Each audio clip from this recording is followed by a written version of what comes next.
welcome to another episode of Thought That Get Results. I'm Reverend Webbo Herbert, and as per usual, we're here every Tuesday evening with something that at least we think is of community interest and or of some concern. And if you think that you have something which fits into that category, you'd like to find out how you can be a part of the program, well, why don't you drop us a line? Address it to a Let's Talk program in care of Vaughan Radio, P.O. Box 195, Charlestown in Nevis.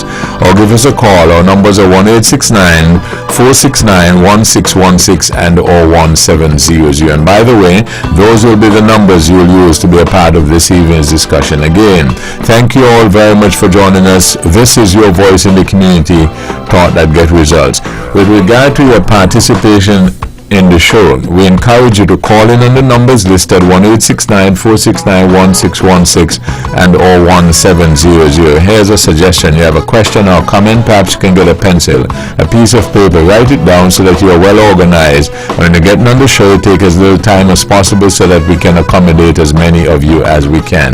We ask only, first of all, you respect yourselves and then respect others, because we will not accept anything we deem that's not within our broadcast standards, but we encourage you to always be forceful with your point. You can also follow our live stream of this program on our YouTube channel at Vaughan Radio. Click subscribe, and our Facebook page at Vaughan Radio. Tonight we have two segments of the program. Our first segment, as we are always glad to have representatives for our seniors as they celebrate Seniors Month. Trudy Prentice is the El Jefe there. Good evening, Trudy. Good evening, Mr. Herbert, and to the listening audience. And we're going to do it this way. You got two other folks with you, right? Yes. Okay. And we're going to allow you to introduce them, right? And then we're going to get into the full discussion. Good evening again, our listening audience, and tonight we're here on the Let's Talk program. Here with me is Mistress Laverne Wilkinson. She's a community caregiver in the St. Thomas's area. And also with me is Miss Jamaica Morton. She's my assistant in the office, the admin department of the Social Services Seniors Division. Okay. And every year around this time of the year, is it October? Yes. That we celebrate the Seniors Month? Yes. And we do a lot of things with them, right? Yes, we do. This is one of the events, and you come and you tell us all about it, right? Now, so why don't we do that? Tell us, I know perhaps you had some activities already, and but everybody didn't know about them, so we can run down what you did before and what you have in front of you, right? Yes. Also, you want to tell us, not just yourself, but also your other staff members that you have here, what they do and what overall the department do for our seniors. First of all, we are celebrating Seniors Month this year under the theme, Fulfilling the Promises of the Universal Declaration of Human Rights for Older Persons Across Generations. Our month would have started October 1st, and we would have had a church service at the Eden Brown Church of God. On Tuesday the 3rd, we had the You're Not Forgotten Awards, where we would have recognized 5 senior citizens throughout the island of Nevis, one from each parish, who would have contributed in some way to the development of our community and our island, and maybe the wider Caribbean as a whole. And on Friday the 6th, we had the Seniors March, where we would have started at Evelyn's Drugstore, a march to Carl's Gas Station and back to ETW Park. The seniors would have marched in their tie-dye shirts, a project which they would have taken on earlier this year. So they would have marched through the streets of Charlestown, dancing, waving to the string band music. We had our minister, Honorable Janelle Nesbitt. Also we had Honorable Eric Evelyn, Honorable Troy Liebert, and they were all there with us. Also Honorable Spencer Brand, and we had a wonderful time at that day. On Tuesday the 10th of October, we had a beach day at Orly Beach. And now I'm going to turn over to Laverne Wilkinson, and she's going to tell us about our next activity. First of all, good evening to everyone, and I hope you all are doing very well. Now, on October the 24th, that is Tuesday coming, that's going to be our big senior sports. That's going to be big senior sports. I would like the public to come on out, join us in our creativity in galore, our senior sports for 2023.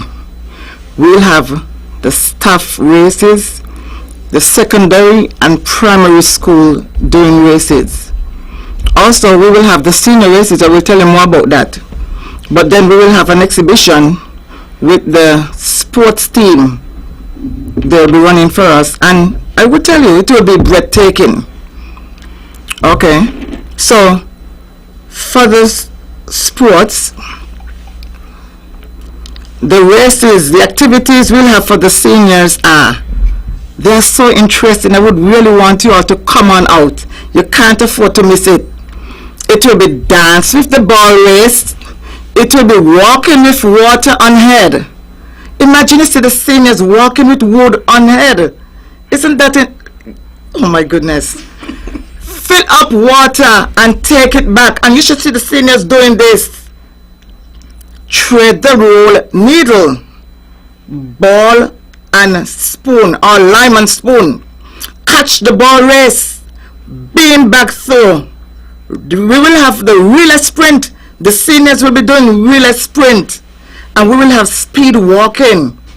They're going to also hit the ball the farthest. Like they're going to play cricket, they're going to hit it the farthest. And we will have a shirt race. And for the slower ones, those who are not able to run, they will be doing tie-dye. They will be doing puzzles, and they're going to throw the bean bag. Okay? So I would like you all to come on out, folks. One thing though, I would like you all to please bear in mind that there will be no vendors allowed on the inside. Okay? No vendors will be allowed on the inside. So I expect all of you to come on out on the 24th of October 2023, next week Tuesday. We will make it great. Okay? So it's going to be fun in galore, creativity for 2023 with the seniors. We wish the seniors all the best, as all of them participate the very best they can. The time for the sports meet is 12:30 p.m. 12:30 on the dot.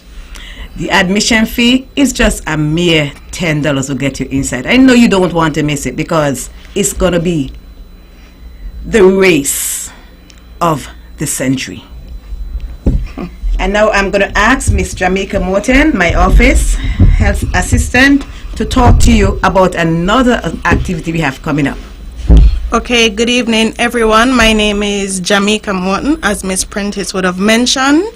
On the 2nd of November, that would be a Thursday night at 6 p.m. sharp until 10:30, we would be having a 70s bashment dance at the Malcolm Gishard Park. Now the admission for this activity would be $50 EC. That would get you on the inside with some light refreshments, and on the outside we'll have an open bar provided by Margarita Wheels. Now for this segment, you are expected to dress in your 70s best.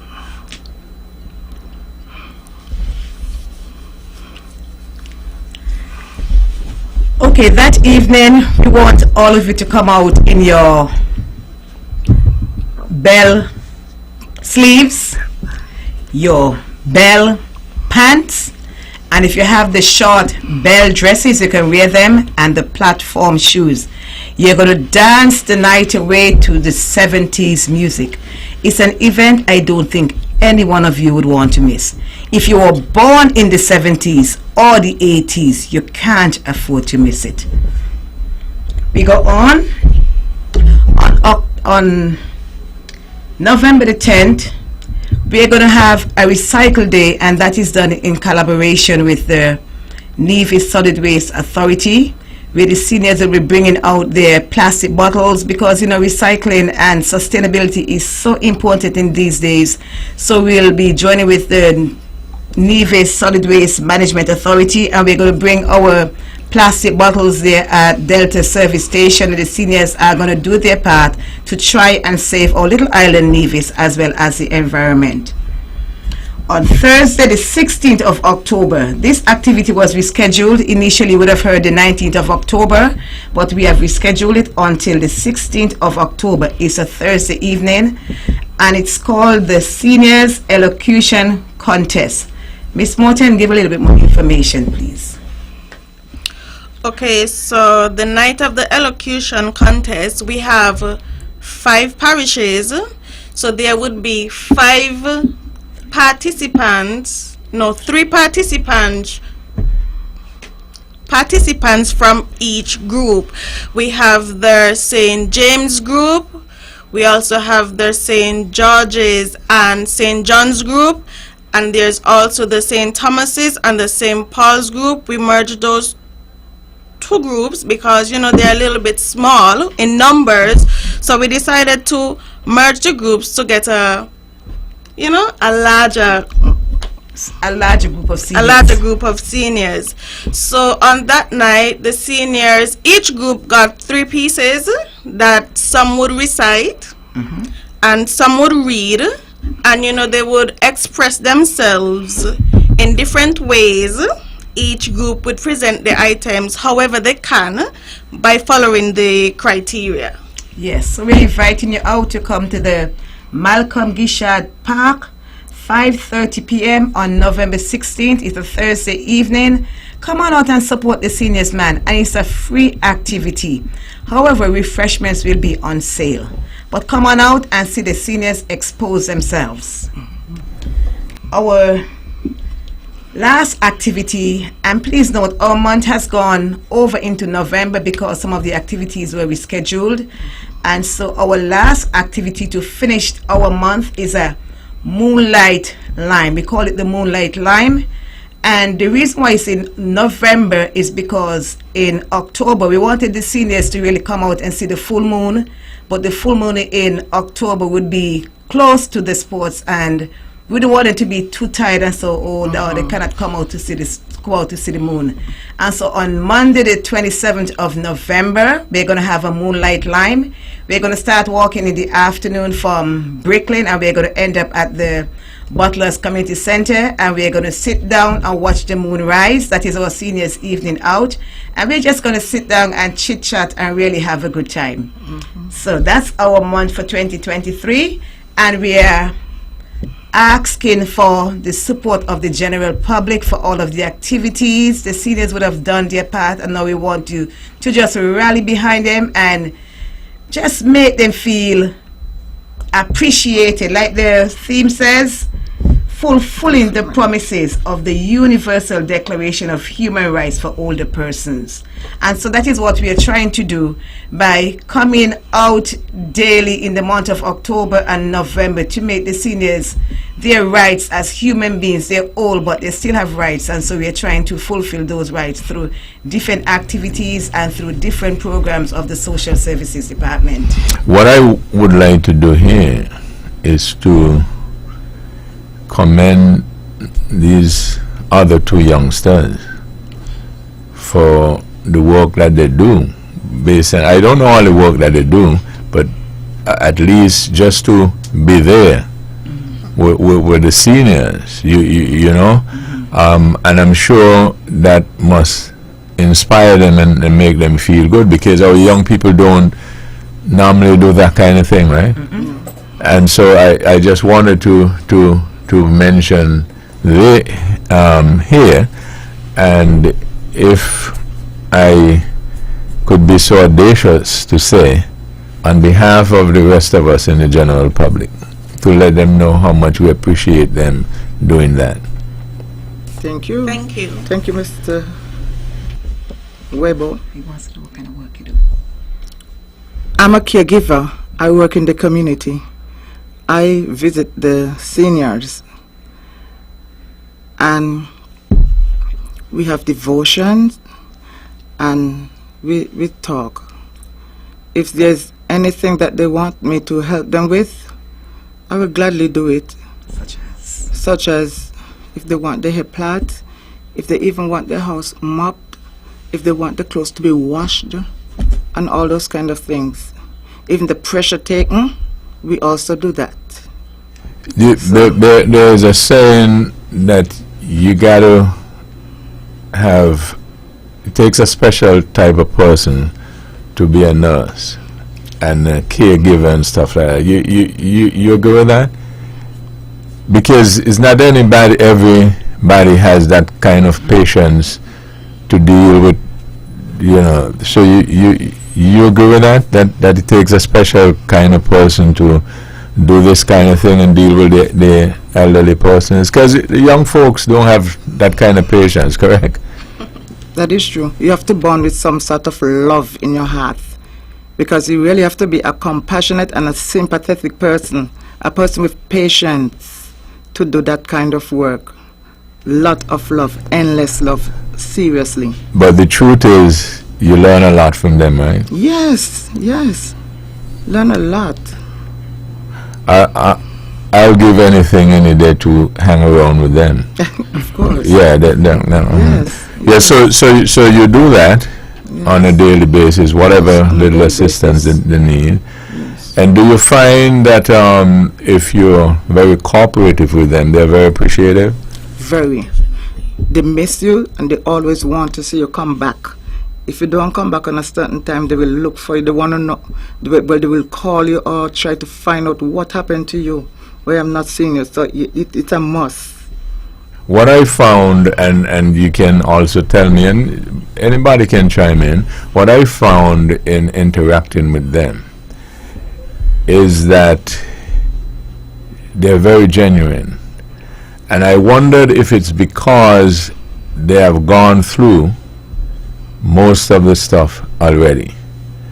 And so they're very willing and eager to say to somebody else or a young person, don't go down that road because ABC. And so I find that to be so. Do you find that to be so as well?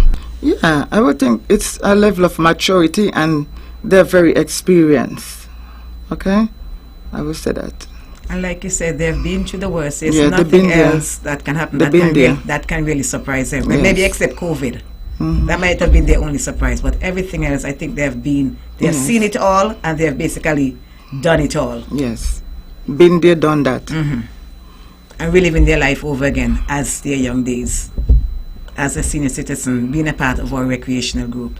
They're doing the things they did when they're young over again. Because we give them that opportunity because it is their right. So in light of that, the seniors, they're also feeling young. Yes, they don't feel left out with some of the activities we provide for them. So in other words, you thought it was time for a light moment.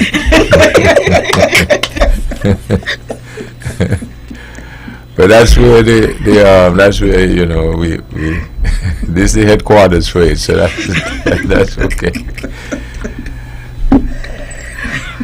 Okay, so what else we got? Okay, so I work in the main office. I work alongside Miss Judy Prentice. There are only 2 of us in the office, but I think there's about 13 caregivers in the community.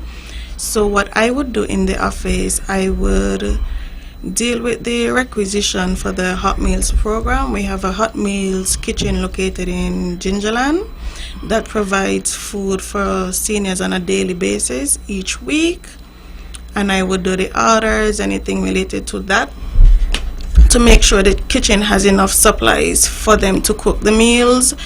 I also deal with birthday presentations, seniors making 80, 90, 100 and over. We would collaborate with City Jug Store and the Craft House to get certificates done for them.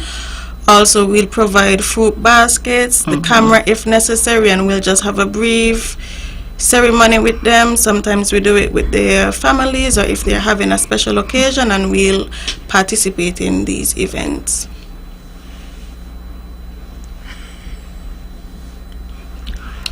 Also, we have the seniors recreational program. This is an activity that the seniors go out every other week too. So on Mondays we have the St. James's group. On Tuesdays we have the St. Paul's and St. Thomas's group. And on Thursdays or Fridays we'll have the St. John's and the St. George's group. They would usually meet at the Pond Hill Community Center or Hanley's Road for that specific area. For St. Paul's and St. Thomas's, they would meet at Cotton Ground Community Center or the Bath Community Center. That way, the seniors don't feel like we're taking them out from one parish and just having them there. So we would try to switch each meeting so that they could continue feeling at home. Right. And for the St. James's group, they meet at the Butler's Community Center. When we go to these centers, we start from about 10 a.m. until 12:30, 1 p.m. And we have activities, as Ms. Prentice mentioned. We had a tie-dye session for each group. They wore their shirts when we had the march. And then after each session, they get a light snack or lunch, and then they go home. For these activities, we also have the buses to pick them up, take them to and from these events. Yes, we also have other entertaining events like Beach Nick or Island Tour. Sometimes we go over to St. Kitts. So, and sometimes they have exercise sessions, sometimes they have craft sessions. So they're quite occupied when they come out with us. We collaborate a lot with the Youth and Sports Department. Also, we do some other work in the office where we try to look to the seniors' day-to-day needs. Besides the recreational group, we also look after the needs of the less fortunate in the community by providing different services. I am not going to give much details about those services tonight, Mr. Herbert. Let's not get into hot water. You'll get in the tours and stuff like that you normally do. You know, is it around Christmas time? Because you normally come here. All year round. We keep them busy all year round. All year round, they keep us on our toes. And all these events are free for them, free of cost to them. Yes. I've heard people speak who are not from here. Speak glowingly about your seniors program. That you've got that feedback as well. I heard that today. I was told that today. Yes. So it's a usual comment because, like I say, they have rights and they have lived. Now they're home, and you don't want them to be pushed aside every day in front of the television and nothing to do. So they come out and meet new people and they develop new friendships, just like the young ones when they go to school, they meet new friends at school. This is their school technically. And I'm not being biased or anything, but it is a compliment and a commendation. I get the feeling that the seniors are happier with the current minister being the minister. No comments. Well, let me make the comment, because Mr. Evelyn, before he, was a minister, I remember him coming here with the seniors and stuff like that. And I think he being in that area now, I think he puts a lot more emphasis and so on. So again, I don't normally do it, but I wanted to just point out the youngsters, how they help with with the elderly, and that redounds to a better society. Yes. And then if you have people like yourself at the top who are genuinely in it and not just for a job, again, what we get from it is much better. Yes. Mr. Herbert, I have a wonderful team of workers. I was telling somebody about that the other day. We have a wonderful team working with the seniors. A wonderful team because they are very sympathetic, empathetic, and loving and caring. Sure. And so that makes the job so much easier. As Miss Wilkinson was saying, as long as there's love for the seniors, it makes your job. Getting up every morning, you go out, it makes your job so much easier as long as you love what you're doing.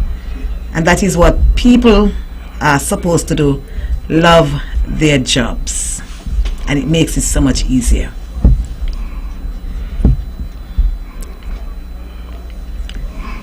And so, go ahead, Laverne. One thing I'm going to point out, I think it's very important that everyone knows this. We're going to do something very unique. We'll start with a dance pass to the beat of string band music. So you know how fascinating this will be. Can you imagine that you are seeing all the seniors dancing to the rhythm of the string band? Wow. People, make sure you are prepared to come to see the sports on Tuesday, 12:30 at the ETW Park. May the Lord give us good weather. We can't afford to miss it. God's willing, all of us will be there. Let it be like a little... It's the Seniors Olympics. Right. And we have, we forgot to add earlier, we have 3 teams. We have the Blue Magic, we have the Pink Panthers, Wow. and then we have the Lilac Warriors. Yes. And they are so excited Wow. because they have their shirts in Yes. their different colors. And so they're really ready to Nice. wow you on the 24th of October. And there are about 20 participants on each color. Yes. Yes. So that is something we're looking forward to. We're going to make it great. You used to have a seniors pageant, correct? We did. Yeah, you don't have it anymore. We're looking for some male participants. So in case you're interested, I don't even know if you're a senior yet, you know.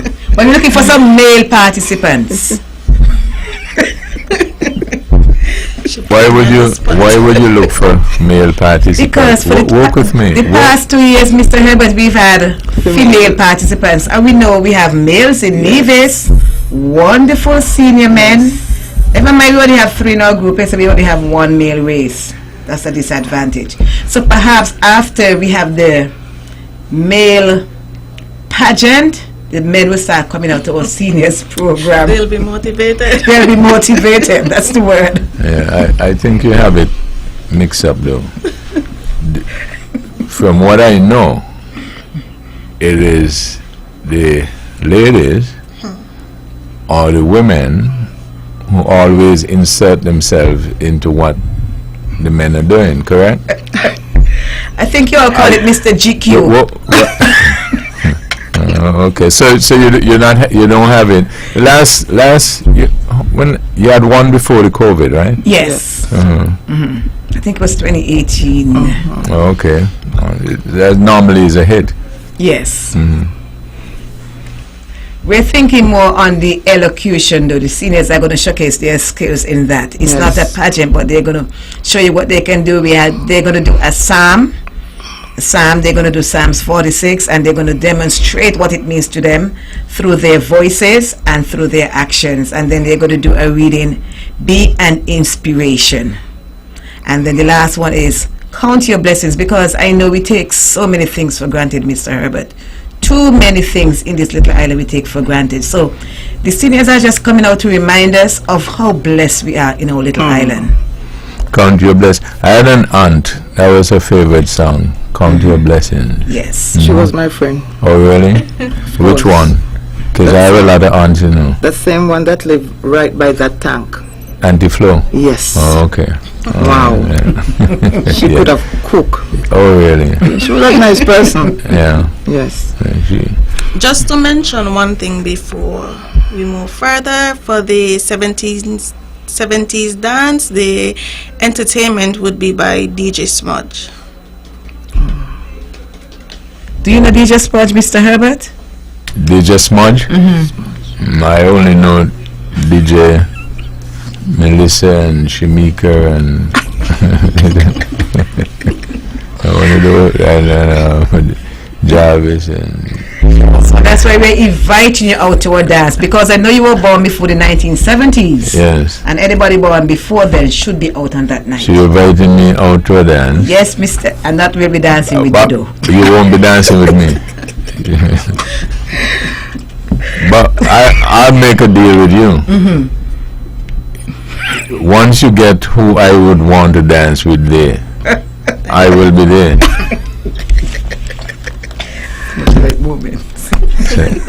I get to do Mr. Herbert. On the other hand, Eric is going to be there? Of course. Okay, so well, then I out of luck.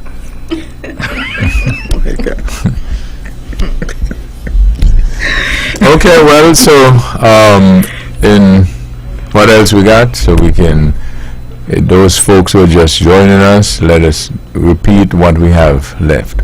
Yes, we are having our Creativity in Galore. That's what the name of the sports is called. The Creativity in Galore Senior Sports Meet on the 24th of October, 12:30 p.m. on the dot. We're going to have a dance pass, not a match. You're going to see the seniors. You know the seniors, you know how they love to dance, and we're going to put them to dance to the string band music around ETW Park on that day. The admission fee is only $10 to get you in, and we have a well-stocked bar. No alcoholic beverages will be served though, because we cannot have our seniors out drinking.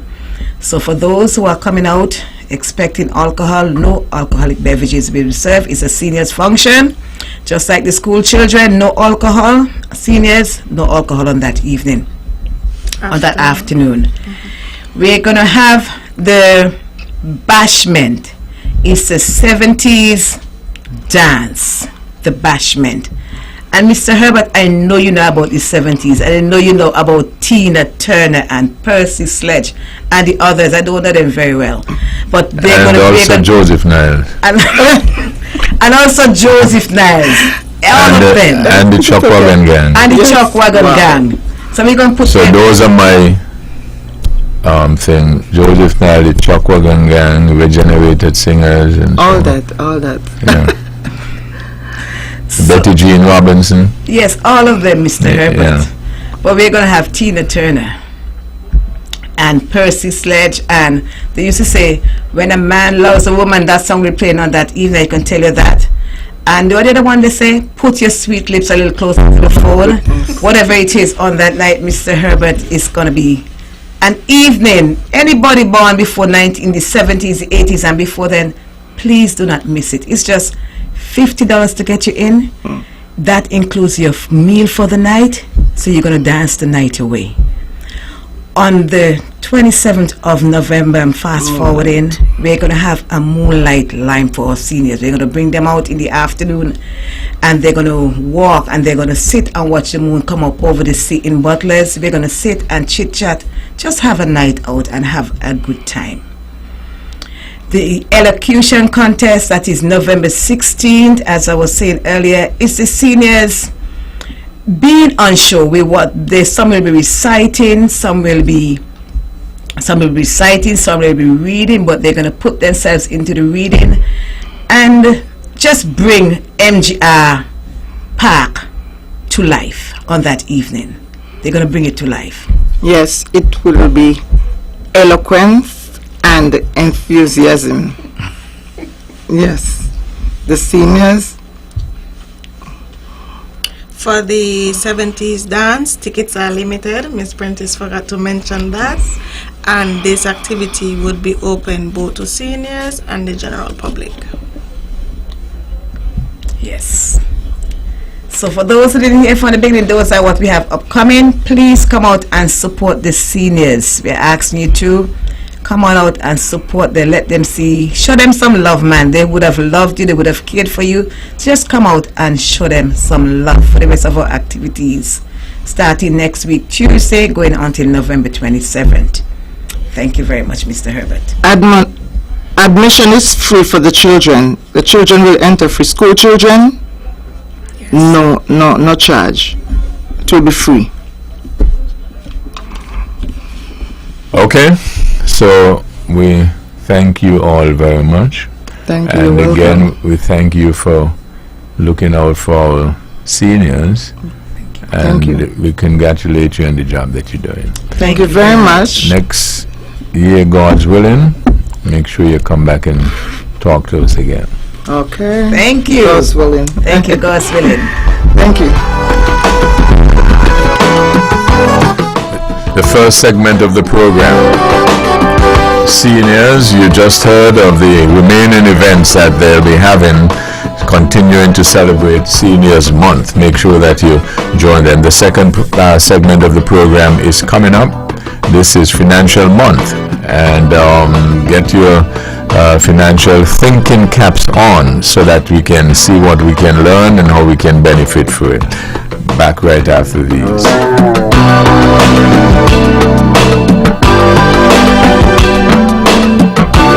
Builders Paradise is offering a large variety of floor and wall tiles at very competitive prices.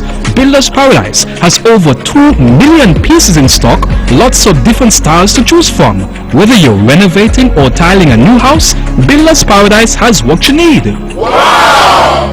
Oh, and remember, we're open all day Saturday to serve you better. This is something that you can't refuse.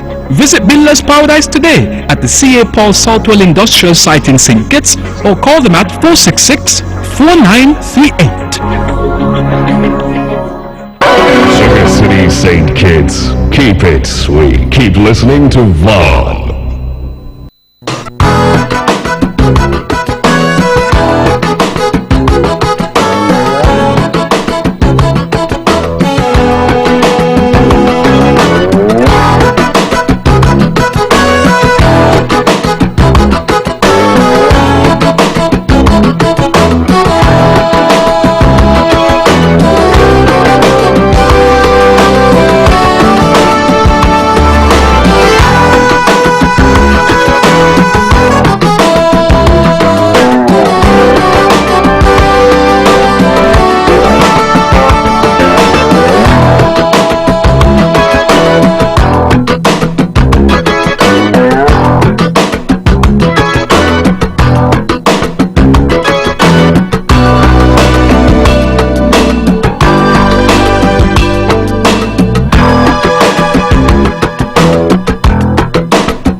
Back now with the second segment of this program, Thought That Get Results.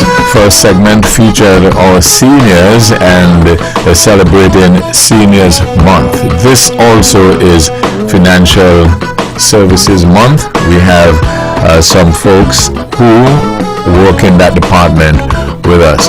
Why don't we now go and Londi Esdale, good evening. Good evening, Mr. Herbert, and good evening to all of your listeners. It's certainly a pleasure to be here representing the Nevis Credit Union in the Credit Union Week of activities. Okay, and why don't we go to your right and introduce yourself? Good evening, listeners. My name is Makiso Olakwin. I'm the Executive Leader of Business Development and Member Services at the First Federal Credit Union. And good evening, everyone. I am Vernicia Walters, and I am the Secretary for the St. Kitts Nevis National Cooperative League. okay, this is the Cooperative Credit Union Week. Did I get it correctly? Yes, Okay, so why don't we get an opening comment from each person and then we get right into the discussion. All right, and so each year on the third Thursday of October, credit unions worldwide collaborate and celebrate credit union movement, and I am here tonight as part of the Nevis Cooperative Credit Union family, just to share, as you would have also said, not only is it Credit Union Week, but October is also Financial Information Month. And so it is always good when we can share and partner and let our members know that we have their best interest at heart, and that the credit unions are here to ensure that each and every person can have their needs met and have it met with a friendly face. And so that's why we're here, and I think each one of us representing different parts of the movement. The umbrella movement for the Federation is being represented by Mrs. Walters, and another credit union by Marquisia, but all of us together are looking out for the benefit of our members, and our members may actually be across institutions, but it is not a competition. All right, we are all supplementing one another, and so definitely good to be here, and looking forward to share what we would be doing and what we have been doing, not just for this week, but for us, 51 years, Nevis Credit Union. Okay, good evening again, everyone. Happy to be here and happy to wish everyone a happy International Credit Union Week.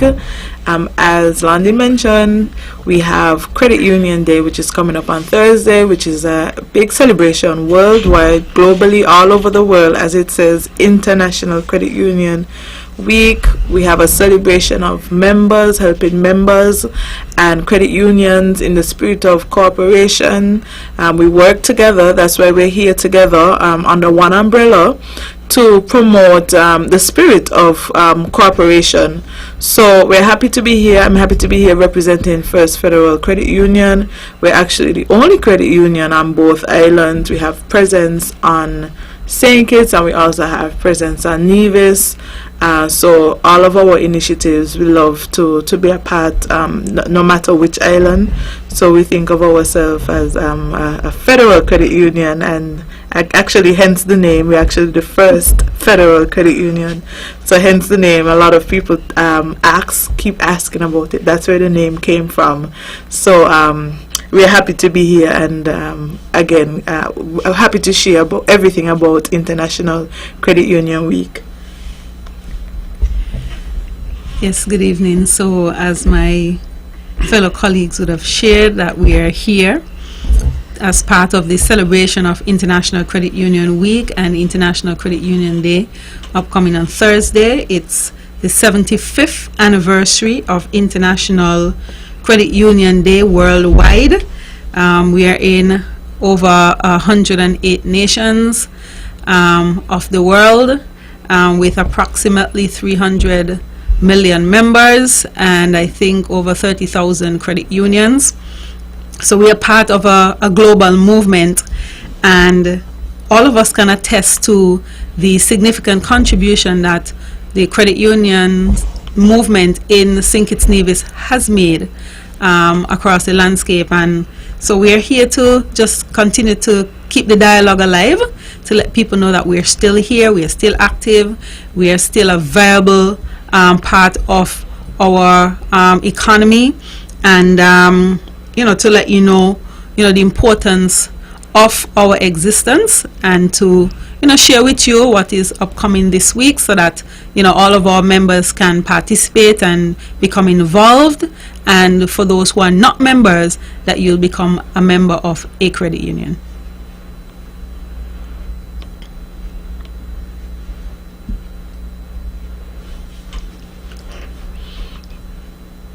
Okay, so I know we have different aspects.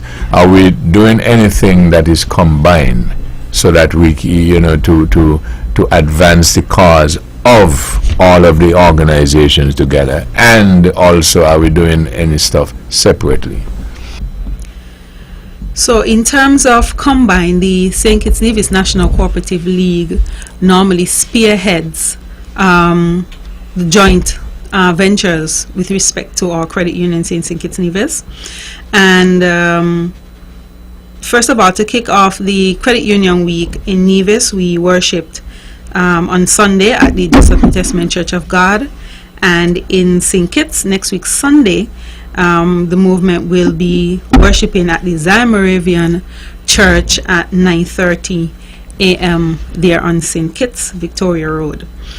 Earlier this year, we would have partnered with the Carib DE 47 program, and the Carib DE 47 program, which was a joint sponsorship with the Carib DE group and the St. Kitts Nevis National Cooperative League, and that program normally is used to assist members and staff, the credit union leadership, in becoming more aware of what the credit union philosophy is, why we exist, what we're about, how we can advance our cause, create certain synergies, bonds, and networking between our credit unions and our members and our staff and so forth. So we did that earlier this year. Every year it's held in different countries, and last year we were able to get that program to come to St. Kitts, and this year we were able to get the program to come to St. Kitts again. And as persons probably would have heard on a number of forums, that St. Kitts and Nevis has the largest graduates from the program, and it's because we are committed to financial literacy. We are committed to the advancement of the program. We are committed to the development of our country, and we have seen the significance of the movement in the lives of our communities over the years, and so we are willing to invest in the continuous development of our people in providing these services. So that was a very successful program. The group was able to come over to Nevis on one of those days, so they were able to get a tour. We had persons from different countries, and so that was exciting. So it wasn't just people from St. Kitts Nevis, but I think we had people from Bahamas, Trinidad and Dominica and different countries that participated in that program. So we were able to share a bit of our Nevis niceness with them, at least for half a day. We had a good governance program, a good governance session as well, and that was for the leadership of the credit union. So that would have been directors, committee members, management, and the leaders of the league. We would have met and had a number of discussions with regards to various topics of governance, various topics that are significant to our development, things that we need to pay attention to, areas of weakness, areas where we need to strengthen and so forth. So that was a significant time to kind of step back from the day-to-day and have a broad view of where we are and where we need to go and where we are going. So those are two significant joint initiatives that we did this year. One, and as my president would say, announcement is that in June of 2024, the Caribbean Cooperative of Credit Union convention is going to be held in St. Kitts at the Marriott Hotel, and so we are looking forward to that. It's a significant move. We're excited about it. So we should be seeing approximately, we are expecting at least 500 or so persons to be descending upon the Federation for about a week, while we come together, connect, network, bond, participate in various sessions and so forth. So we're really looking forward to that time. So members who might be interested in attending the convention, reach out to your credit unions to get further information and further guidance. The registration, I'm not sure if there has been any announcement yet, but the announcement should be upcoming soon with regards to the opening of registration. So we're excited for that and we're really looking forward to it. Right, and so Mrs. Walters would have spoken of the collaborative activities that would have been taking place over the past few months and what we can look forward to next year. But we do know that our membership will always be asking, well, what's in it for me right now? And so for this week, we just want to share some of what we would have been doing and some of what our plans are. And as part of the cooperative principles of giving back to the community, we would have been making a number of presentations. And so we would have made a presentation to the seniors division, the same group that was just on before us. We would have made a contribution to them. We would also have made a contribution towards the Pink Lily Cancer Care, October also being the month of breast cancer awareness. And we would have done that yesterday, as well as investing in our future. And so from the Nevis Credit Union, we would have inducted 2 new students into our scholarship program, taking our numbers up to now we have over our 37 years of sponsoring students, we have now taken on 76 students in our scholarship program. And so that's one of the ways that at the Nevis Credit Union that we have been giving back to the community, and we choose to focus a lot of these activities in this particular week. Tomorrow we are also going to be continuing our annual give back to the health sector with a contribution to the Alexandra Hospital. And then on Thursday, we are going to be having right outside of our offices a health fair, and that would be in collaboration with the Health Promotion Unit and Dr. Linton Leiber Jr., and he would have other doctors with him. And so that's what we'll be offering to our members, a free health wellness check, because it doesn't matter how much money you have, one crop of sickness can take it all in a very quick time. And so we have this initiative that we do offer on an annual basis as part of our celebrations. And then of course there's no celebration without little goodies to go away with, and so that's for us will be done on Friday. We would be having our Member Appreciation Day. Members come in and they can get a little token to take away. They can get a little refreshment while they're waiting, while they're socializing with one another.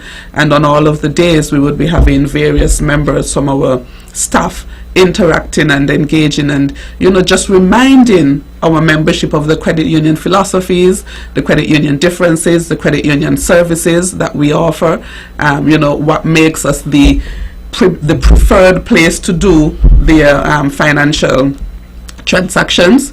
And we continue with our thrust on health. And so on Saturday we would be having a walk, and that health walk would be starting from the Only Beach Resort back to our offices in Charlestown. And so that's the lineup of activities for us at the Nevis Credit Union, in addition to what Mrs. Walters would have already said, the other combined activities, one of which is this program here tonight, where we are reaching out just to share the education part, because that's also one of the philosophies of credit unionism, education. And so that's also one of the reasons why we're here tonight. Okay, same for First Federal Credit Union. We will be basically busy all week. We started off with a bang. On Monday, we had our official social media day and launch of our ICU week of activities. What we did was we had staff features all day, so we got to see some of the familiar faces that our members know and love. We also featured giveaways, trivia, and we did a live question and answer segment where our members got the opportunity to ask frequently asked questions or any feedback that they may have at the time. We did more giveaways as well on our live Q&A, and it was almost a chance to have some kind of synergy with the theme this year. By the way, it's digital transformation for financial inclusion. So we wanted to kickstart that and really make a big deal out of our social media, reaching our members on social media, which is an excellent way of reaching most persons. I often say I fish where the fishes are. So that's an excellent way of reaching out to people, and we definitely have done that at First Federal Credit Union. Today was actually our digital day, so we gave members the option to do anything online, perform a transaction on home banking, download your statement, download the app. And what it is, I'm going to run a report a little later tonight. I'm just going to give everybody till about midday. So all day today, once you perform a transaction, so guess what? You still have time. So if you're hearing me now and you have not performed the transaction today, or do any type of online activity that includes even applying for a credit card, or signing up, if you're not a member, signing up to become a member. So if you perform any online activity, and we have a whole suite of online activities that you can perform, you can do so now, and you will be entered into a draw to win fantastic prizes that include spa vouchers, grocery coupons. Nowadays, it used to be top-ups. People used to get excited when they get phone credit, but now things are so expensive in the supermarkets. When I say grocery coupons, everyone gets excited. So we're going to be giving away grocery coupons and a lot more other things, and we're going to announce this tomorrow, the winners from the digital day today. And this was just our push to encourage our members to take advantage of some of those services that we offer online, and it's so many, as I mentioned. I'll just run through a few. You could apply to become a member. You can apply for a loan online, apply for a credit card online, and these features can be done basically without even stepping foot inside the credit union. And this came out of a big push for us post COVID-19, when we recognize, hey, we have to make sure our members are still able to be serviced, whether or not they can come in, or they do it from home. And some of the members have really taken a liking to this, and they love the convenience. So these are all things that can be done online. Tomorrow now is the 18th, and that's our My First Savings Day. That was dubbed after our youth, the name of our youth account. That's what we're having as like a primary school open day. So we're inviting primary schools on both St. Kitts and Nevis to come for a tour of their credit union. We're going to give them the opportunity to learn what credit unions and how the credit union movement started. We're going to give them that brief history, because it's so important that young people get to understand what credit unions are all about. And that's going to happen tomorrow. Then we have on the big day, Credit Union Day, the 19th, Thursday, we're going to have the launch of our Invest and Win raffle. That raffle is an exciting raffle for all of our members. And I mentioned some of the grand prizes, and I said first, second, and third place. And somebody told me when I was finished, it sounded like all first place prizes. So we're giving members the opportunity to invest and win. Permanent shares are one of the ways that you invest in your credit union. That's how we grow our capital, and that's how our members have a bigger stake in our credit union. So we're telling members, yes, you can invest, and guess what? You win 3 ways. Whether or not you win the big grand prizes, which I'm going to announce in a bit, you get to win because annually you get dividends. You cannot beat getting monies back on your account, and traditionally at First Federal we have paid between 6 and 7%. So annually you're going to get returns on your dividends. Secondly, you get the opportunity to create wealth.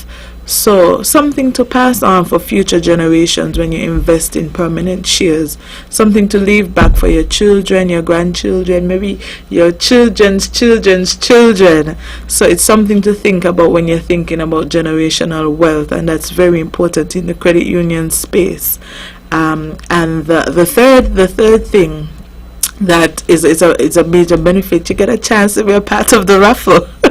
And this chance is going to earn you either one, the grand prize, which is a trip to New York and a $500 shopping credit, or second place is a trip to Miami, and third place is an AC unit, an air conditioning unit. Somebody told me the third prize sounds like the best prize based on the weather. But yes, along with getting the opportunity to earn dividends, getting the opportunity to create generational wealth, something to pass on, you still get the opportunity to get something tangible today. That's very exciting. You get a chance to be a part of that raffle. So that is one of the big ways that we are giving back to our members with Credit Union Day. And lastly, on Friday, well, not lastly, because the church service is on Sunday, that we're doing collaboratively with all the credit unions. But our final first federal event will focus, well, the one that focuses specifically on our members is our Member Wellness Day. At our Member Wellness Day, what we're saying is we're offering a holistic approach to member wellness. And what does that mean for our members? It means financial fitness.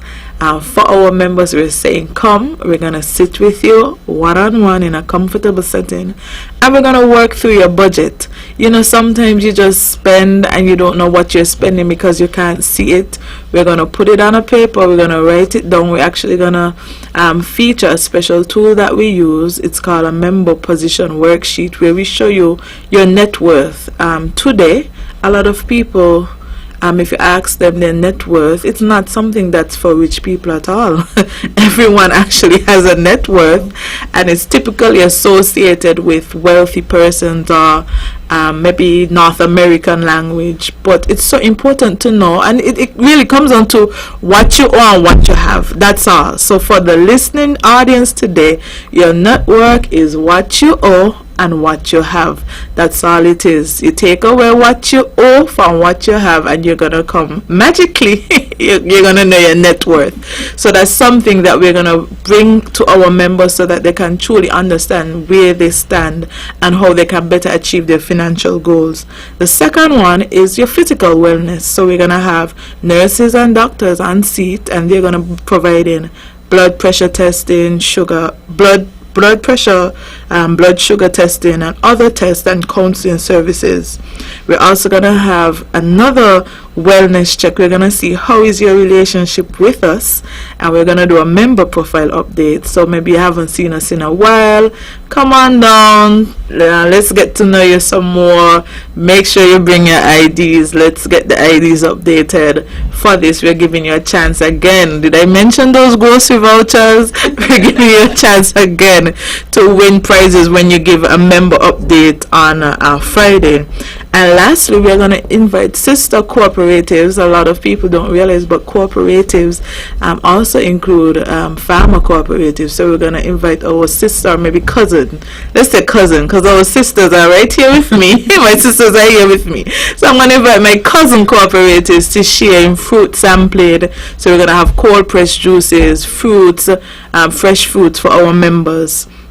So that's what it's all about. And again, all day long as well, we're going to give people chances to win tons of prizes, because it's a really opportunity to give back to our members. That's what International Credit Union Week is all about, and also to educate our members on all the principles of cooperatives and corporations. So on Friday, that's our big bang, our Member Wellness Day, before we head to church to finalize or to conclude what would have been an excellent week of activities for Credit Union Week. And it's actually, we're celebrating 75 years this year, so it's a milestone event, and we're celebrating in a big way as well. I'm listening and hearing the information that you are doing, and you may not have gotten through all that as well as yet, but there are two areas that I wanted to ask questions on. Number one, the digital aspect of it, and to find out how we're doing with that in growth.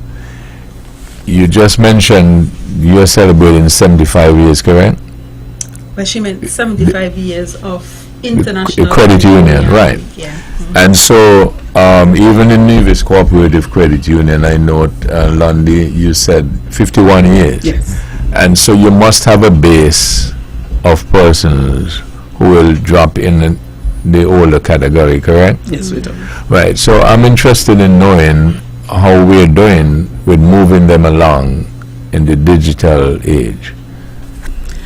That base, maybe we might be okay with the 20-somethings and so on, and maybe not, I don't know, but I'm just wondering with the base, how are we doing moving them along?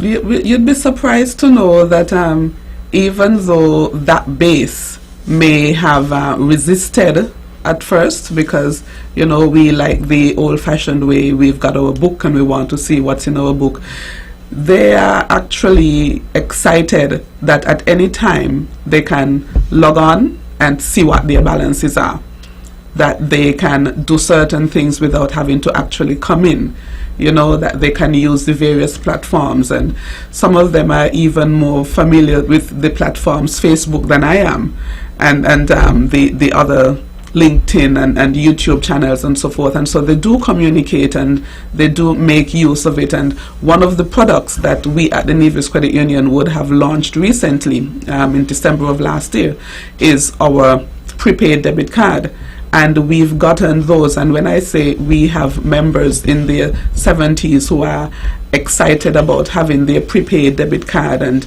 particularly because this card, they don't have to worry about, do I have enough money on the card when they go to the supermarket, when they get online and they want to pay a bill and so on. They can actually right then and there transfer funds from their account onto their card to pay their bill. So their funds are safe and they have the use of the technology. And yes, so we do have our young members, but we have our established members who are all excited about utilizing those products. Like they would have, as you expect, resisted a bit and said, oh, I don't trust these things and I don't want, but having seen it work, yes, they are all raring to go.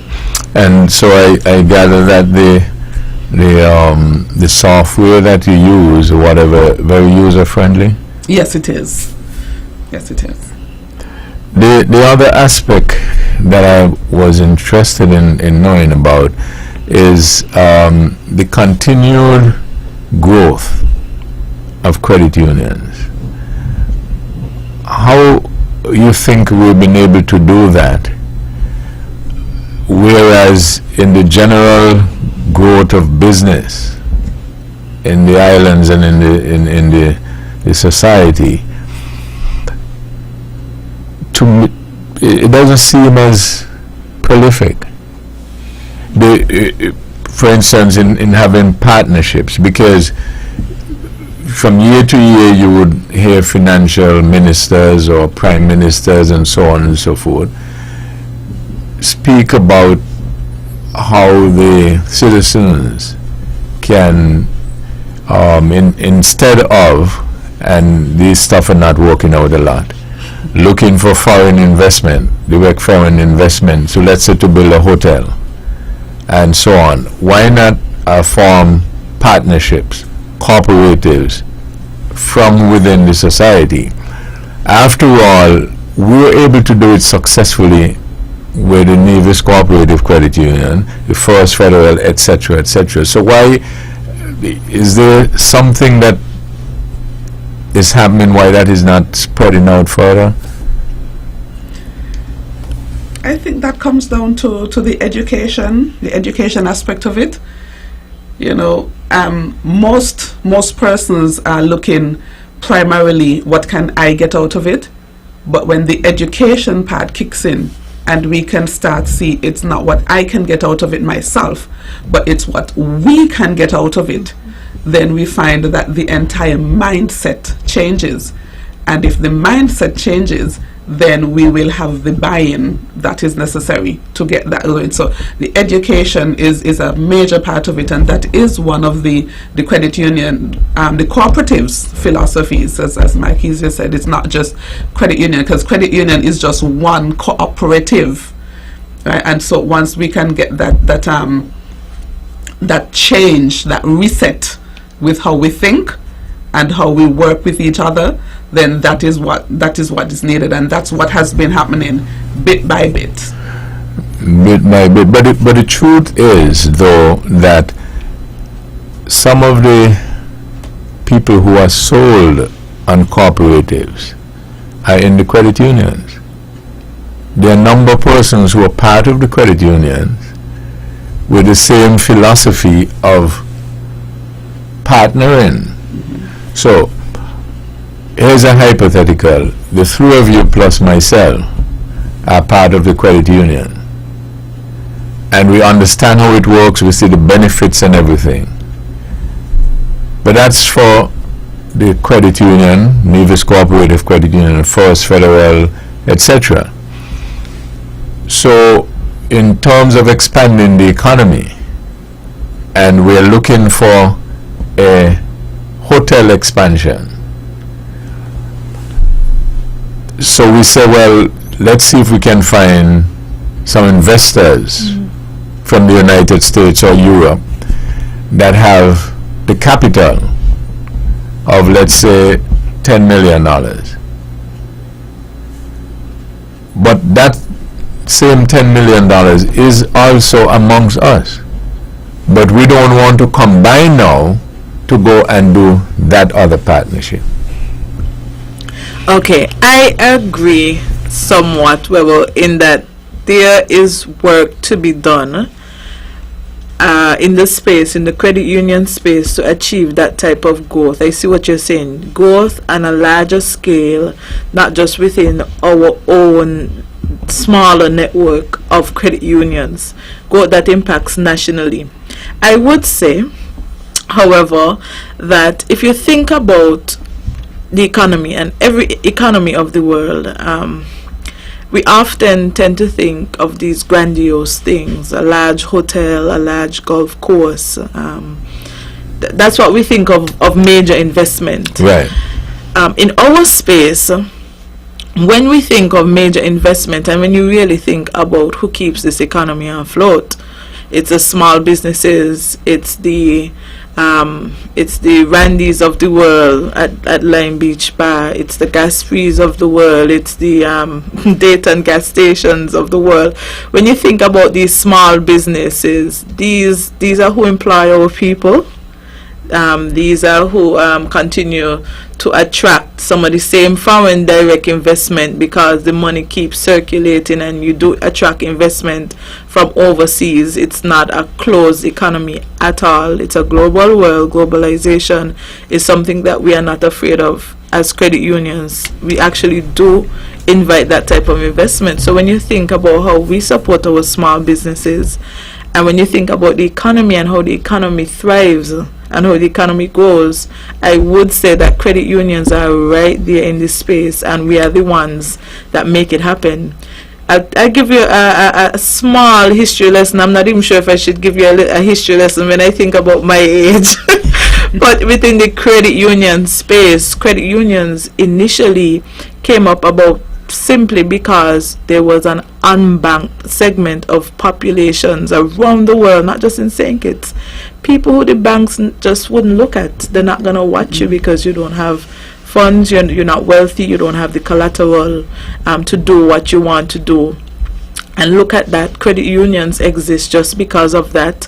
I know FND Credit Union, where we came from, First Federal, that was the only thing we did, small business lending. We didn't even accept deposits. We didn't even have any fancy credit cards, debit cards, none of that. Every day when they came to work, it was to actually lend and unlend grant and seed funding to small businesses. So when you think about the economy and how our economy was able to go in just over, let's say, 50 years of credit unions existing, because Nevis is 51. I think Nevis is the oldest. Yes. Nevis is 51. St. Kitts Credit Union is 40. We are 14 years old. I'm a baby. That's why I'm hesitant about the history lesson. But I'm a baby in this thing. First Federal, very new in this thing. But coming from that perspective of truly funneling and fueling the small businesses that make up the economy, that's not something to sneeze at all. So in our small way, granted, I do agree with you, there's work to be done, but in our small way, what we can do with our capital, we have helped so many businesses thrive, thereby giving our own contribution to our national economy. Both St. Kitts and Nevis. So you think nationally then, in terms of education-wise, maybe we should shift the focus a little? Because definitely. We keep talking about we need and stuff like, and as a consequence of that, it begins to shape our thinking. Definitely. And as a consequence, if you don't get that, then we are not doing anything. Right. That has been being a part of the credit union, and I'm a baby in the movement as well. I have recognized time and time again, because when I look at my line, sorry to say, when I look at my line on Friday afternoons and I see who's coming to for the week's pay, when I see the earners and when the line is full on Friday, I said this is what we're doing. We're supporting the economy. I'm not seeing any highfalutin big business, no fancy business people coming in, and these people work somewhere and they actually worked for members. I truly believe in members helping members, and I see that through what we have been doing. As a matter of fact, I'll tell you this. First Federal recently launched a business builder product. This product was specifically designed because we realized there was a niche. Small businesses weren't being served as they should be. When you think about the economy, I mean, I'm no economist, I'm a financial professional, but small businesses traditionally make up over 75% of the businesses in our economy, and I think that's where we need to focus. That's who we need to prop up. That's who hire each other. Think about your neighbor, think about your friend. They don't work for any global conglomerate.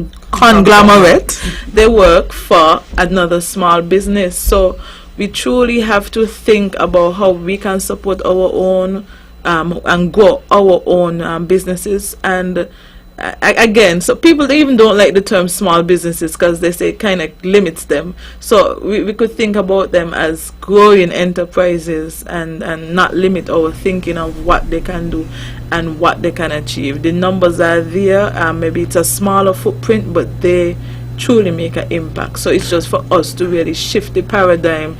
And I'm not saying golf courses are nice. By all means, they're nice. Yeah, I got you. But let's think about what we can do to support and grow our own economy. And the narrative is that our best and brightest will argue. And you see, when we have the megaphone, what we say matters. And so they will argue that if in the past X number of years we did not have a massive big employer, then the economy isn't doing anything and we are not making any progress. And if you continue with that and people believe that to be what success is or development is, that's what you're going to get. On the contrary, as you're indicating, if you train people to understand and think that all of these small businesses that you put together, after all, when we learn to count, we first begin to count one by one, etc. And you did get to 1,000. One by one, correct. And I tell people I still do that. But you see, Mr. Herbert, I think it comes down to the proverb that says that we cannot see the forest for the trees. And I like when I'm doing financial counseling, you know, and I'm speaking to persons and saying to them, a budget will always balance in your head. So you've got to put it down on paper. When you put it on paper, then you realize whether or not it balances. But in terms of a small business, I will say, look at the young man who goes out to work for somebody else, and then he gets home at 4:30 and he has a weed eater, and he goes and he cuts the neighbor's yard. And every day he cuts a different neighbor's yard. And because he takes pride in doing it well, that neighbor refers him to another neighbor, refers him to another neighbor, refers him to somebody else. Eventually he has more yards than what he can cut. And so he goes and he buys another weed eater, and he hires some young chap after school. And, you know, they are cutting, and then he gets more referrals. He's still going out and working in the day, and, you know, because he's recognizing, yes, I have a venture going, but I am not yet in a position where I can full-time go there and see everything happening. And so in the meantime, I will continue to grow my business while I have the bread. I'm going to start looking after the butter over here. And in looking after the butter for themselves, they are providing bread for somebody else. And that continues, and before you know it, that person who started off with one weed eater doing a little afternoon thing is an employer of a number of persons and have a nice little landscaping business going on. And we need to start looking at it and celebrating it as a win, rather than just looking at them, oh, the little guy over there with the weed eater. They are someone who has made a win and needs to be celebrated. But that's not the narrative that we teach. The actual practical stuff. What we teach is to look at something else, and if it follows in that particular mode, then you're a winner. So then we need to start changing what we teach. That is what I was asking. Yes, go ahead. And that goes back to our education system. Right, because when in school, you learn, you know, the basics: geography, math, English, you know, home economics, you know, architecture, these kind of stuff. But I find that it's like you're doing these subjects because you have to do them. You're in school, you're supposed to do a certain number of subjects. That's what the curriculum says, and that's it. There is no connection, or not enough connection, between what you're doing and your future goals, or what you're doing and how it relates to something down the road. So you have a lot of, for example, you have a young man who might be interested in mechanic, but the focus is, okay, well, you just like to fix cars, you like to see cars, you're interested in vehicles, and it stays there. But then the dialogue doesn't go any further in terms of, okay, so you like to fix cars, you want to become a mechanic. Begin to look at that as a business venture. So the thinking or the mindset is, how can I build or create a business with what I love? Or another suggestion with that can be, because they want to be a mechanic, but they might not have the discipline or what it takes to run a business, but they can do mechanic well. And here's where the cooperative comes in. Right. If you're going, but we don't do that. From the time we start to think that, somebody's going to remind your partnership is leaky ship. Yes. and so that's the way we are wired. And so we will not therefore venture into a partnership. And as a consequence, if you are not so well-rounded that you can do the actual mechanical stuff and then handle the business aspect of it, you see overall the economy in terms of growth does not grow. Yeah, and I hear what you're saying, but I also believe that once people are trained, regardless of your limitations, there's a lot that you can do on your scale and on your level. And, you know, yes, you may be able to handle the technical part, but you might not be academically inclined, you know, to be able to handle what we call the business part. But the truth is, the simpler you make things, the easier it is for people to be able to handle their affairs.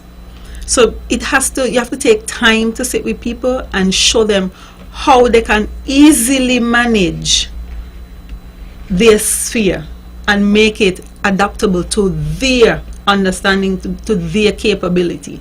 That is why digitalization is so important right now. It allows all of that to even become easier. We are seeing persons who are handicapped. We are seeing persons who have, autism, persons who have different challenges. And it's amazing the things that they can do and the things that they accomplish. So even though persons may have certain limitations, we can still meet them where they're at and allow them to be able to still be successful inside of their sphere by the tools that I provide. Let me ask this question of the panel, if you know. We are heavy users of the internet and the digital stuff that we are speaking about. And when you now marry that with financial literacy, are we capitalizing on the capabilities of the internet and what it offers and improving our financial literacy by being able to grow where that is concerned and expand, even personally? Because the islands people argue our people are not very financially literate. What we do, we're not very creative where that is concerned.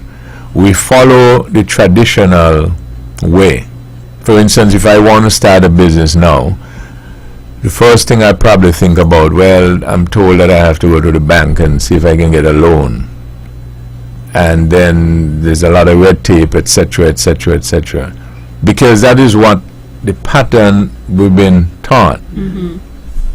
So my question is, whether or not with the technology and all that, we are finding ways to expand outside of the traditional way. Excellent question. If I'm to say, it's so funny because that's technically what people think. You want to start a business, you need startup capital, you don't have the money. But if you don't have the money and you don't have proof of concept and you're not sure if this business is going to work, how you're going to pay back the bank. Well, that's a good question. How are you going to pay back the bank? I often tell persons scalability is so important. Start small.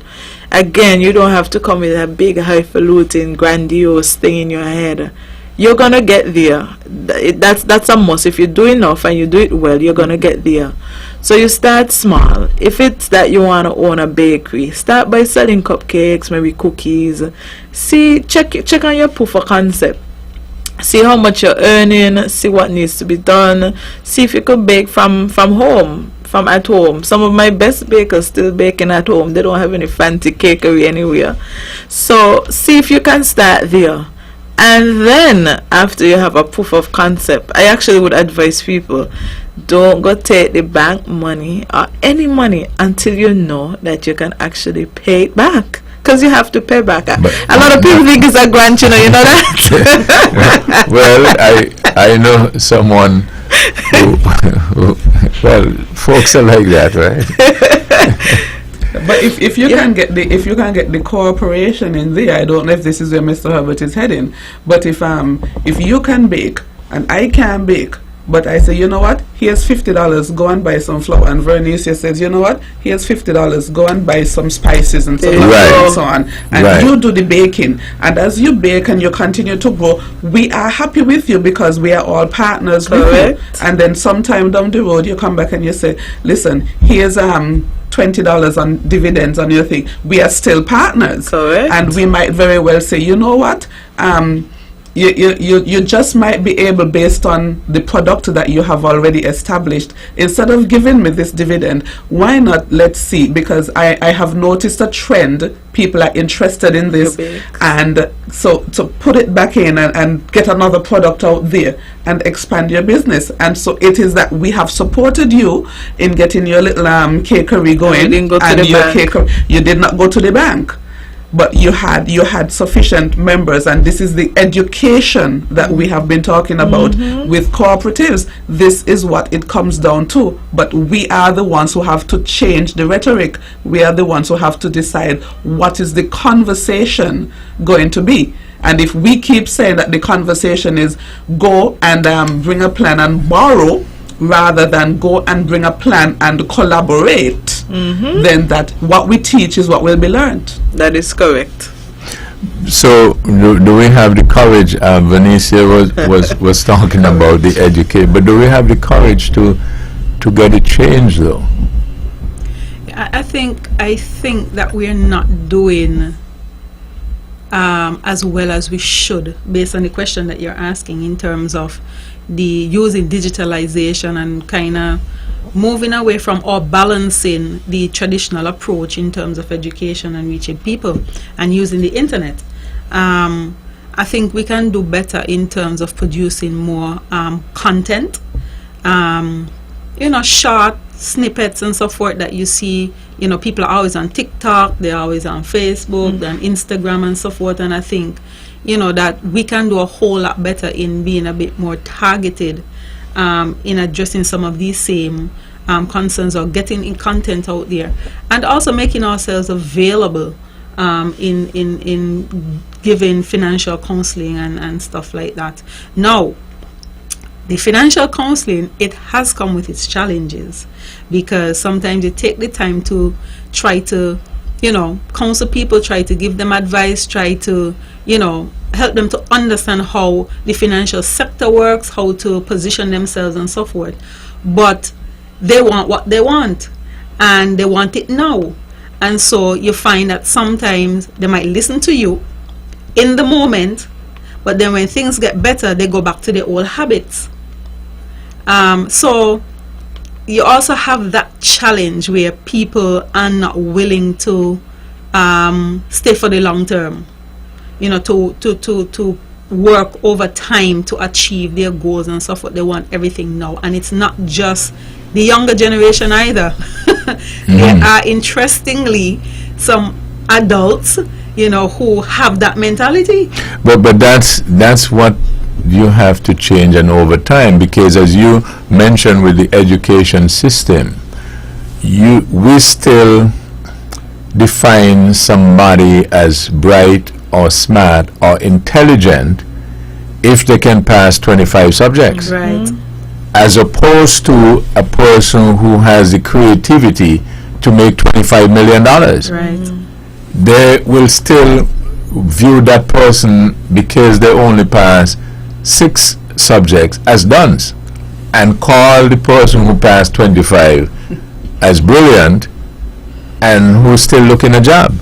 Yeah, Webbo, I remember hearing a story a very long time ago, and I have not forgotten it, and it was that there was a class reunion, and the lecturer came, and he's asking this young man who was the top of the class and his favorite, how did he get on in life and where he's at and so on. And the young man said that he was working for an accounting firm, and he named a very prestigious accounting firm. And then Lundy, let's see, someone wants to join in, so let's do that. Okay. Hello, good evening. Oh, I'm sorry, I have the wrong number. You have the wrong number. Okay. Yes, go ahead, Lundy. Right. And then the professor went and he asked this other young man that he had told himself was never going to amount to anything.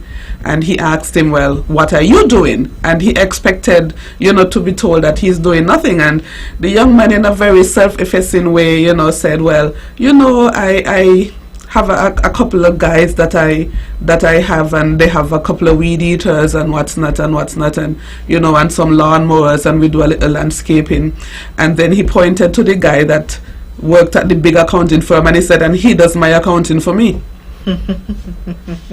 And that told a story, because whereas the professor had written him off and had this other one, here now it is turned around that, hey, the one that he thought would be the best is actually working for the one that he thought would be the worst. And so we have actually got to change the way our philosophy, change our way of thinking. When we speak to our youngsters in school, and they say what they want to be, and they say they want to be a farmer, and we say, you want to go out there work in the hot sun? But yet still we are going to go and say that food is life.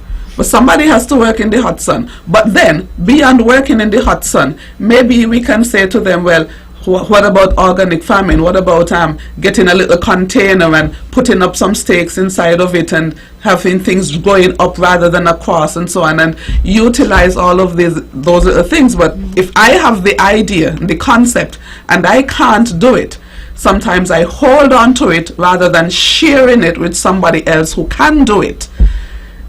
And that is where we are failing as cooperatives. And so we have really got to know that, listen, cooperatives must come from the mind. It's not just putting our dollars together, but it is putting our concepts together, putting our thoughts together, putting everything together, and realize that when you put it in there, somebody else is going to be getting a leg up, they're going to be getting a hand up, but it doesn't take away from where you are at. It actually enhances at the end of the day. As Governor Antoine would have said, that we have a very high literacy rate, but that our financial literacy needs some more. And this is where it has to start. We have got to start having that tough conversation and have it again and have it again and have it again. Because people will resist. I'm not accustomed to it, I'm not comfortable with it, and so they will resist, but we've got to keep pushing it and pushing it and pushing it. Somebody at some point will listen. Because other than that, it limits our ability to expand. Yeah.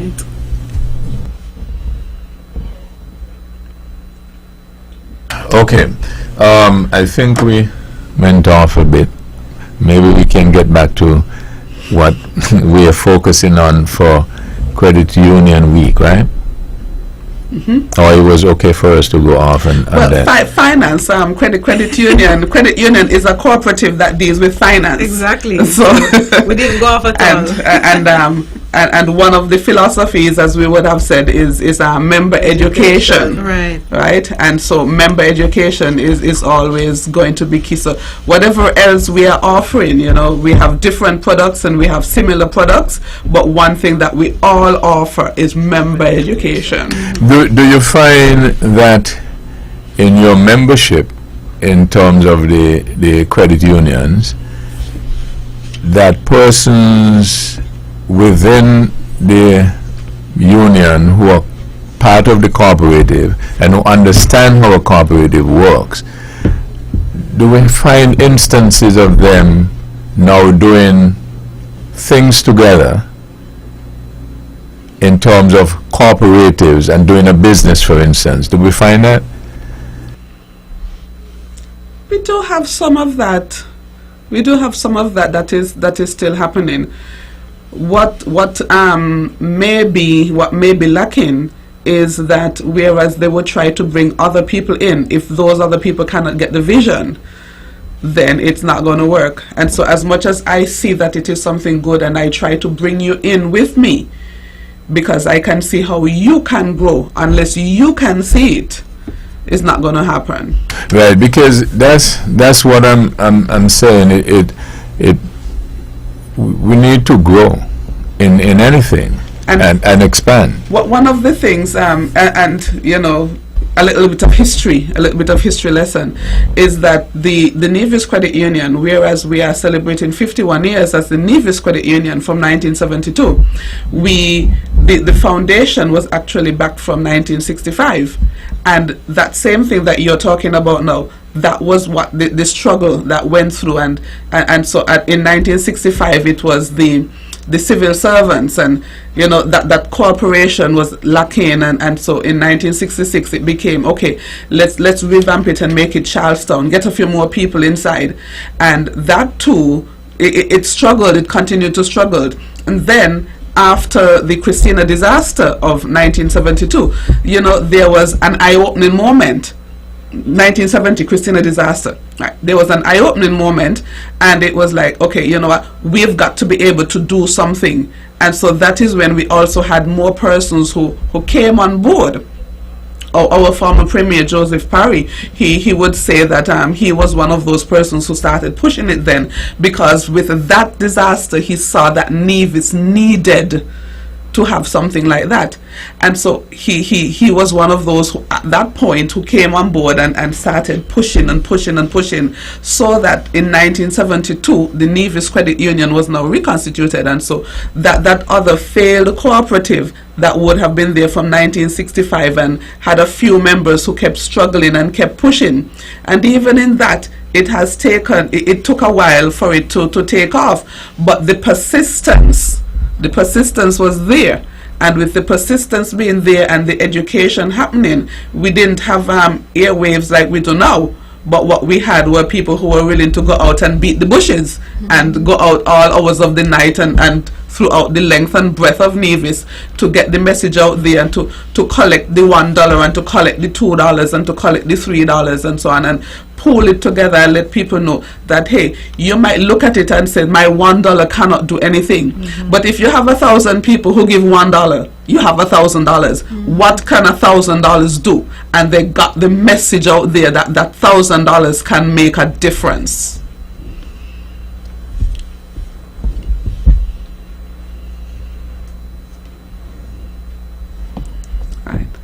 Okay, so to give a perspective similar to Landy, I would say pretty much I echoed her sentiments, pretty much the same thing.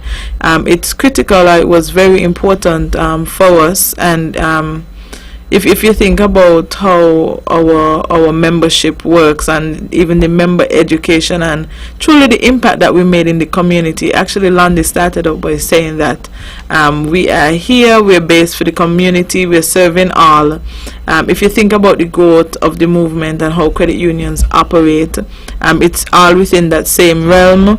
It's about members helping members. So to get to truly achieve the growth, or to truly achieve cooperation, how we imagine it, or how it was envisioned 75 years ago, we as credit unions just have to rise to the occasion, keep working together to achieve those common goals. In St. Kitts and Nevis, we have one league. We function as one umbrella. That's actually why you're here today. We're here today. I was surprised when you said earlier what functions that we have together as a collaboration. But look at us. We're here.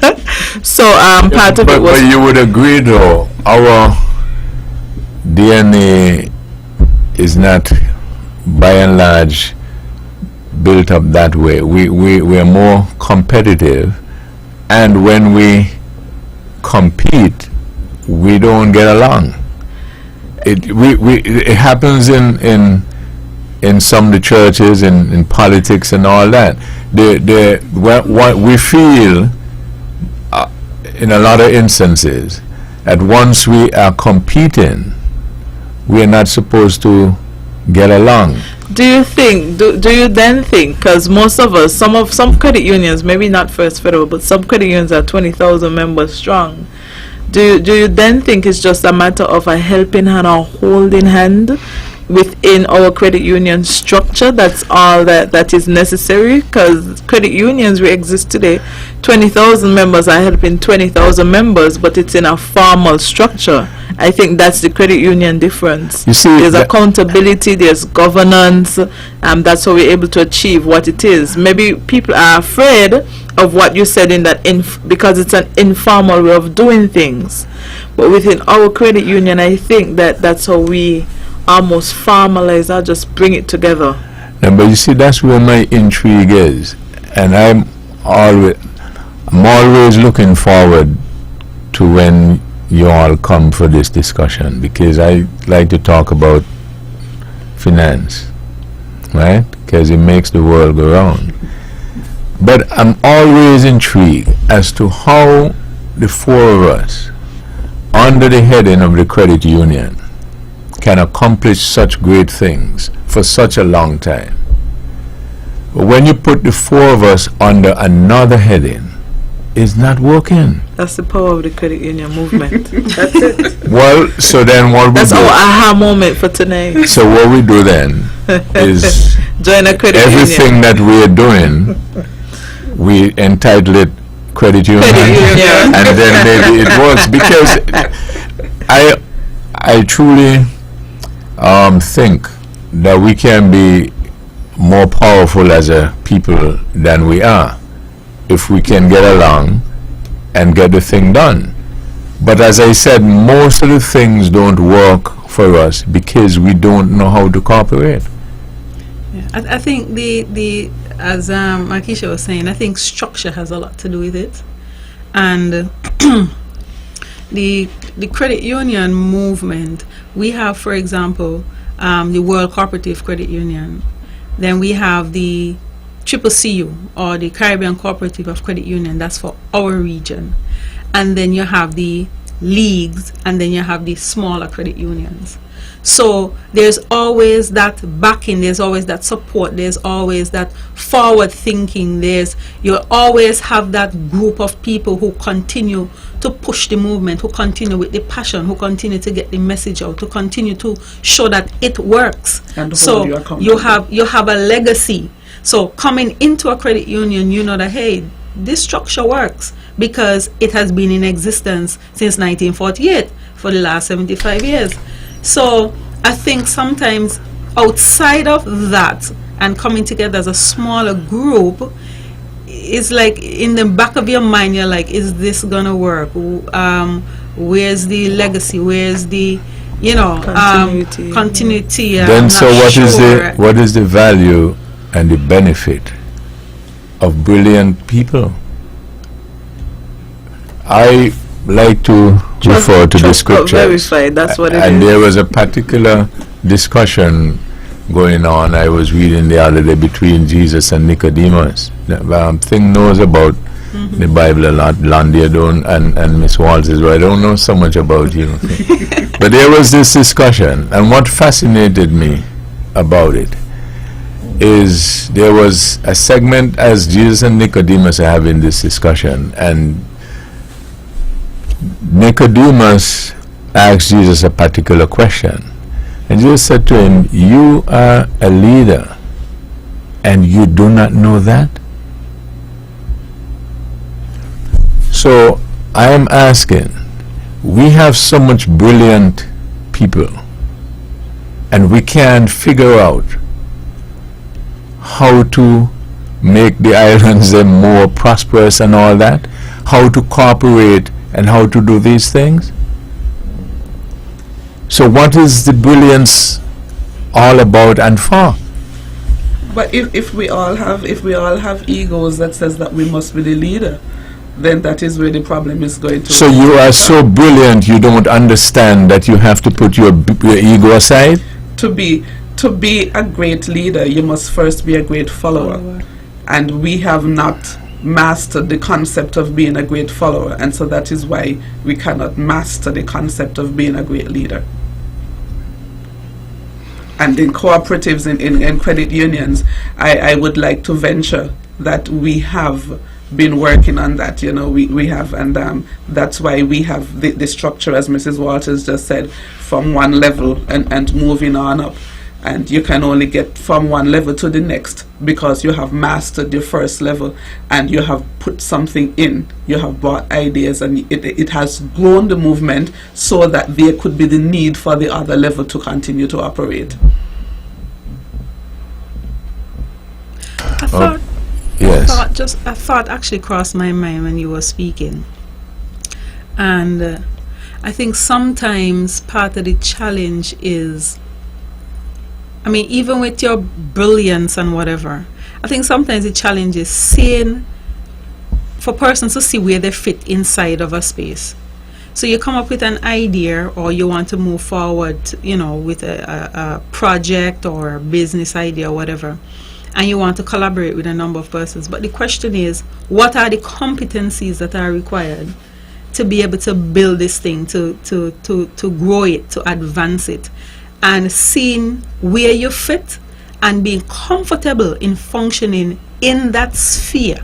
So for example, if you bring technical expertise to the table and somebody else bring accounting expertise and another person brings let's say marketing or advertising, being comfortable that that is your role, and not seeing that, okay, well, I'm the technical person, but the marketing person, seem to be getting all the praise, or they're out there more, they're known, and kind of killing a lot of those, as Mrs. Dale says, some of those egos, and some of those things that just kills the whole process. But being comfortable in the space that you're supposed to function, so that the whole can come together. And I think sometimes that's part of the challenge. But it goes beyond being comfortable in your space, because if I'm the technical person and my kids is the marketing person, I have to take pride in giving her a proper technical platform on which to do her marketing. Support each because other, if I don't do that, it doesn't matter how brilliant her marketing is, it's going to fall flat. Right. And so it goes beyond being comfortable, but take but pride not just comfortable, in it, but embrace it. Yes, and what see the value what you bring to the table. See the value that it puts to the overall picture. Exactly. Okay, we got a couple of minutes. Why don't we get a final comment from everybody and highlight again what each segment, each cooperative credit union, federal, First Federal, etc., have coming up. All right, so from the Nevis Credit Union, I would just like to say thanks for having us here, and to remind our members that on Thursday we are having our health fair in collaboration with the Health Promotion Unit and Dr. Linton Liebert and other doctors. They would be right outside of our offices, and so you come on and you have your health and wellness checks. And on Friday it would be our member appreciation.